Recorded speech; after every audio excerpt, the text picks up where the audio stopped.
नमस्कार दोस्तों, क्या आपने कभी सोचा है कि एक व्यक्ति ने कैसे अपने जीवन में ज्ञान और आध्यात्म की प्राप्ति इतने अद्भुत तौर पर की जिसकी वजह से वो पूरे विश्व में प्रसिद्ध थे।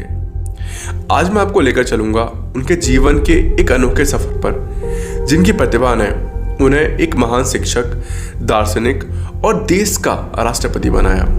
जी हाँ, मैं बात कर रहा हूँ भारत के दूसरे राष्ट्रपति डॉक्टर सर्वपल्ली राधाकृष्णन जी की। तो आइए शुरू करते हैं उनके हार्डवर्क से, उनकी शिक्षा से और उनके विचारों से जुड़ी ये कहानी, जिसे जानकर आप बहुत इंस्पायर होने वाले हैं।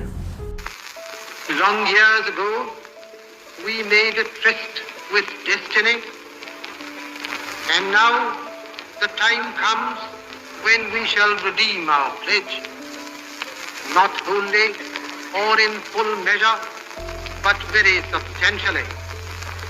At the stroke of the midnight hour, when the world sleeps, India will awake to life and freedom.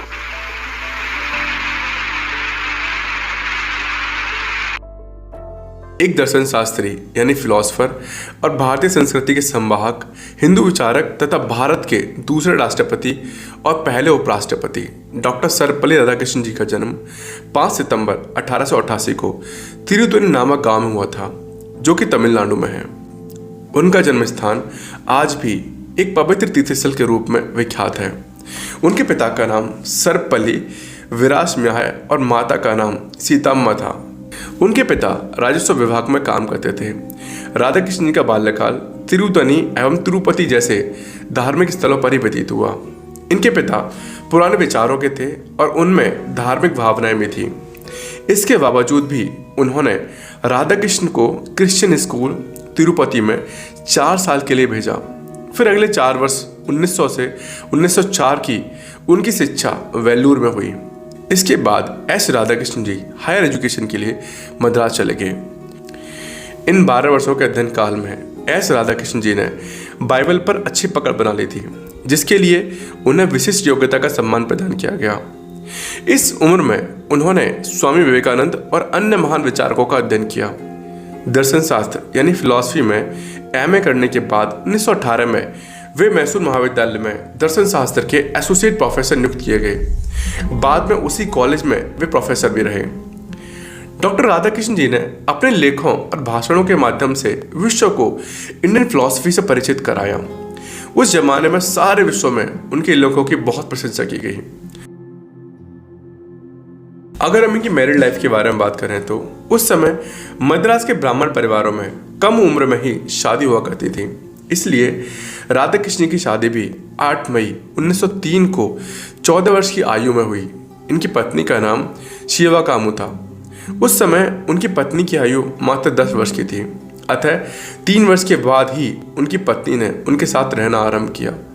Although उनकी पत्नी शिवा कामू ने परंपरागत रूप से शिक्षा तो प्राप्त नहीं की थी, लेकिन उनकी तेलुगु भाषा पर अच्छी पकड़ थी। वह अंग्रेजी भाषा भी लिख पढ़ सकती थी। 1908 में राधाकृष्णन जी को संतान के रूप में एक पुत्री की प्राप्ति हुई, जिनका नाम उन्होंने सुमित्रा रखा। शादी के 6 वर्ष बाद ही 1909 में उन्होंने कला में डिग्री प्राप्त कर ली थी।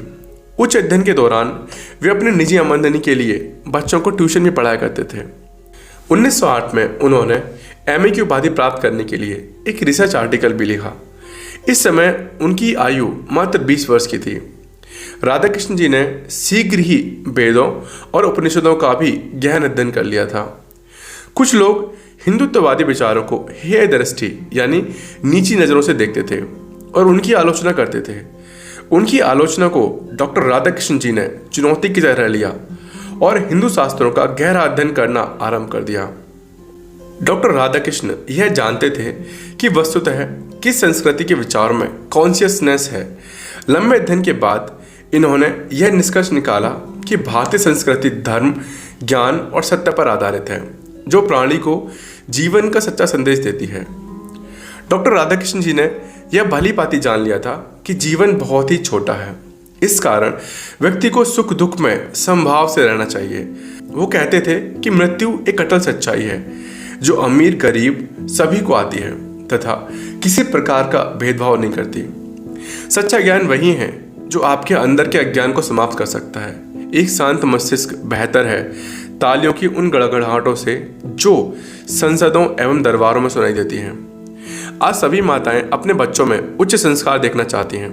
इसी कारण वे बच्चों को ईश्वर पर विश्वास रखने, पाप से दूर रहने एवं मुसीबतों में फंसे लोगों की मदद करने का पाठ पढ़ाती हैं। डॉक्टर सर्वपल्ली राधाकृष्ण जी ने यह भी जाना कि भारतीय संस्कृति में सभी धर्मों का आदर करना सिखाया गया है और सभी धर्मों के लिए समता का भाव भी हिंदू संस्कृति की विशेष पहचान है। डॉक्टर एस राधाकृष्ण जी पूरे संसार को एक विद्यालय मानते थे। उनका मानना था कि शिक्षा के द्वारा ही मानव मस्तिष्क का सदुपयोग किया जा सकता है। अतः विश्व को एक ही इकाई मानकर शिक्षा का प्रबंधन करना चाहिए। ब्रिटेन के ईडनबरा विश्वविद्यालय में दिए अपने भाषण में डॉक्टर सर्वपल्ली राधाकृष्ण जी ने कहा था, मानव को एक होना चाहिए। मानव इतिहास का संपूर्ण लक्ष्य है। मानव जाति की मुक्ति तभी संभव है जब देशों की नीतियों का आधार पूरे विश्व में शांति की स्थापना का प्रयत्न हो। 1909 में 21 वर्ष की उम्र में डॉक्टर राधाकृष्ण जी ने मद्रास प्रेसिडेंसी कॉलेज में जूनियर लेक्चरर के रूप में दर्शन शास्त्र पढ़ाना प्रारंभ किया। उसी समय 1910 में राधाकृष्ण जी ने शिक्षण का प्रशिक्षण मद्रास में लेना प्रारंभ कर दिया। इस समय इनका वेतन मात्र 37 रुपये था। दर्शन शास्त्र विभाग के तत्कालीन प्रोफेसर राधाकृष्ण जी के दर्शन शास्त्री ज्ञान से अत्यंत अभिभूत हुए। एक ऐसा पल भी आया था जब तत्कालीन प्रोफेसर ने उन्हें दर्शन शास्त्री कक्षाओं में अनुपस्थित रहने की अनुमति प्रदान कर दी, लेकिन इसके बदले में यह शर्त रखी कि वह उनके स्थान पर दर्शन शास्त्र यानी फिलॉसफी की कक्षाओं में पढ़ा दें। तब राधाकृष्ण ने अपने कक्षा साथियों को 13 ऐसे प्रभावशाली व्याख्यान दिए जिनसे वे शिक्षार्थी भी चकित रह गए। इसका कारण यह था कि उनकी विषय पर गहरी पकड़ थी। डॉक्टर एस राधाकृष्ण जी अपने पढ़ाने के तरीके से छात्रों को मंत्रमुग्ध कर देते थे। उच्च नैतिक मूल्यों को अपने आचरण में उतारने की प्रेरणा वह अपने छात्रों को भी देते थे। वह जिस भी विषय को पढ़ाते थे पहले स्वयं उसका गहन अध्ययन करते थे। दर्शन जैसे गंभीर विषय को भी वे अपनी शैली से सरल, रोचक और प्रिय बना देते थे। इसलिए हम आज भी इनके जन्म दिवस को शिक्षक दिवस के रूप में बनाते हैं। 1912 में डॉक्टर सर्वपल्ली राधाकृष्ण जी की मनोविज्ञान के आवश्यक तत्व नाम की एक बुक भी प्रकाशित हुई, जो कक्षा में दिए गए उनके व्याख्यानों का एक संग्रह था। इस पुस्तक के द्वारा उनकी यह योग्यता प्रमाणित हुई कि प्रत्येक पद की व्याख्या करने के लिए उनके पास शब्दों का अतुल्य भंडार तो है ही, उनकी मेमोरी पावर भी बहुत अमेजिंग है। अब मैं आपको बताता हूँ उनके पॉलिटिकल लाइफ के बारे में। डॉक्टर सर्वपल्ली राधाकृष्ण की यह प्रतिभा थी कि स्वतंत्रता के बाद इन्हें कॉन्स्टिट्यूएंट असेंबली का सदस्य बनाया गया। वे 1947 से 1949 तक इसके सदस्य रहे। इसी समय वे कई विश्वविद्यालयों के चेयरमैन भी नियुक्त किए गए थे। अखिल भारतीय कांग्रेस जन यह चाहते थे कि सर्वपल्ली राधाकृष्ण जी गैर राजनीतिक व्यक्ति होते हुए भी संविधान सभा के सदस्य बनाए जाएं। पंडित जवाहरलाल नेहरू चाहते थे कि राधाकृष्ण जी की प्रतिभा का उपयोग 14-15 अगस्त 1947 की रात्रि को उस समय किया जाए जब संविधान सभा का ऐतिहासिक सत्र आयोजित हो। राधाकृष्ण जी को यह निर्देश दिया गया था कि वे अपना संबोधन यानी अपनी स्पीच को रात्रि के ठीक 12 बजे समाप्त करें, क्योंकि उसके पश्चात ही नेहरू जी के नेतृत्व में संवैधानिक संसद द्वारा शपथ ली जानी थी। Long years ago, we made a tryst with destiny, and now the time comes when we shall redeem our pledge, not wholly or in full measure, but very substantially. At the stroke of the midnight hour, when the world sleeps, India will awake to life and freedom.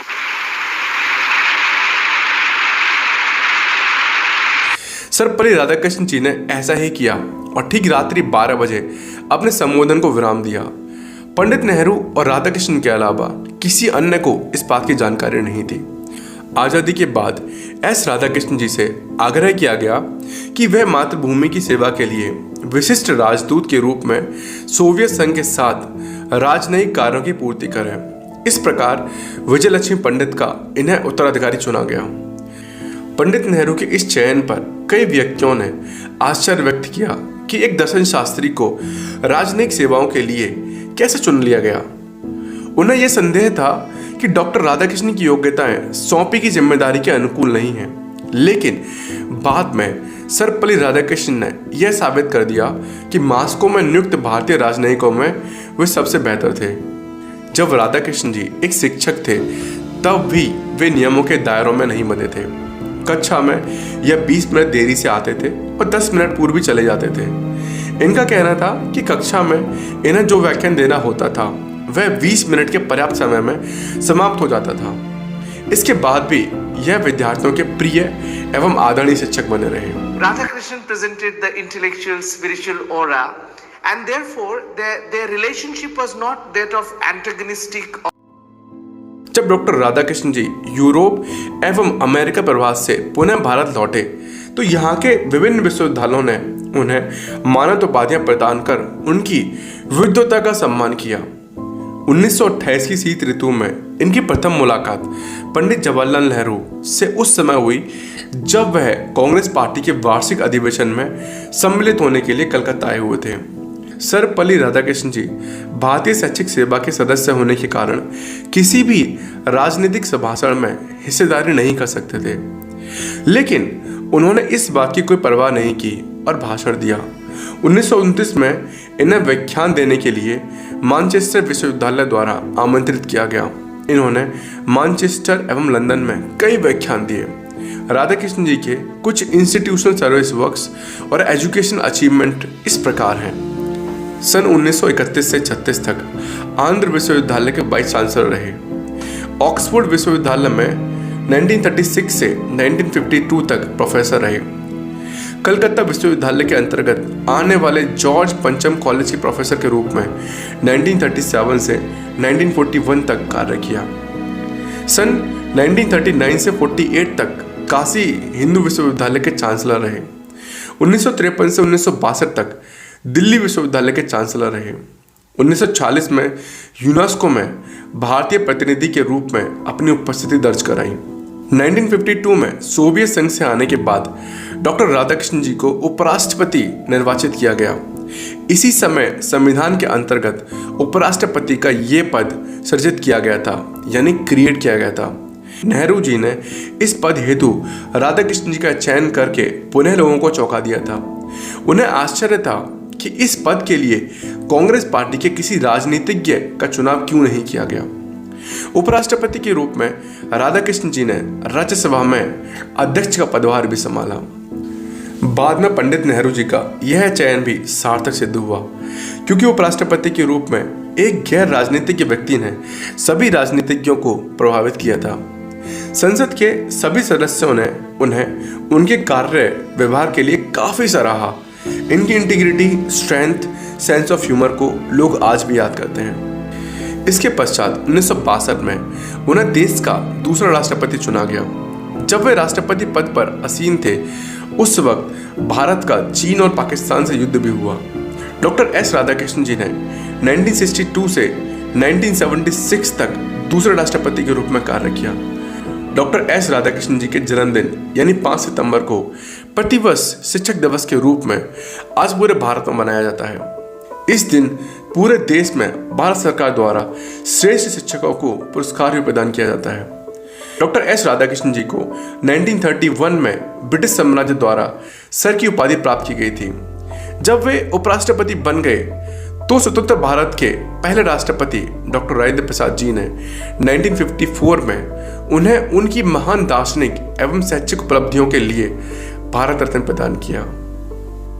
क्या आपको पता है doctor S Radhakrishnan जी ने अपने जीवन काल में बहुत सारी बुक्स लिखी थी, जिनमें से कुछ इस प्रकार हैं। Indian philosophy, the philosophy of Rabindranath Tagore, the Hindu view of life, East and West, some reflections, recovery of faith, religion in a changing world, an idealist view of life, Mahatma Gandhi, the Bhagavad Gita, a new translation, eastern religions and western thought, a source book in Indian philosophy, the Brahma Sutras, the religion we need, Kalki or the future of civilization, living with a purpose। आखिरकार एक ऐसा दिन आया जब doctor Sarvepalli Radhakrishnan का देहांत चेन्नई के एक अस्पताल में 17 अप्रैल 1975 को हुआ। उनकी मृत्यु से भारत ने एक महान शिक्षक, दार्शनिक और राजनेता को खो दिया। उनकी स्मृति को आज भी सम्मान दिया जाता है और उनकी उपलब्धियों को हमेशा याद रखा जाएगा। The unity of the world cannot rest merely on political arrangements or economic alliances or social factors. They can rest only if you are able to produce a sense of psychological coherence, a sense of world community among the people themselves. Literature has a great part to play in engendering this consciousness that we all belong to one human family.